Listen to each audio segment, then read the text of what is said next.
әр қазақ өзінің маңдайшасын жазып қою керек қой. Сенбе жұртқа тұрса да қанша мақтап, әуретеді ішіне қулық сақтап. Өзіңе сен, өзіңді алып шығар, еңбегімен ақылың екі жақтап. Болды. Адамды алып шығатын еңбек пен ақыл болды. Еңбек және ол ақылға негізделу керек.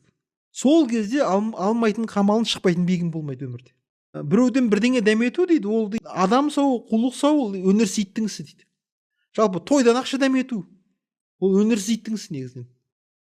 Той тойласаң, асып тасып тойла. Ешкімнен ештеңе дәметпей бөліс халықпен. Бұрынғы байлар сөйткен. Мысалы, бұрынғы байлар кедейлерден ақша дәметкен жоқ қой, мысалы тойына шақырғанда. Бөлісті олар өзінің байлығымен. Әлгі баяжандар. Ақтамберді айтады ғой бабамыз. Жақсы болса баяжан дейді, айжын шалқар көлмен тең. Жаман болса сараңбай, ел қонбайтын шөлмен тең дейді.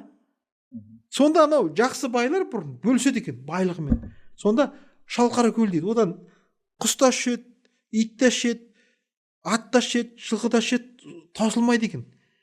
Құдай тағаланың рызығы ғой, байлық. Бөліскен сайын көбейе береді.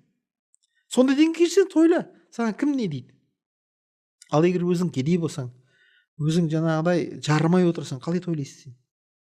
Одан да сол күш қуатыңды сол өзіңді дамытуға жұмса, балаңды оқытуға жұмса деп отыр ғой Абай.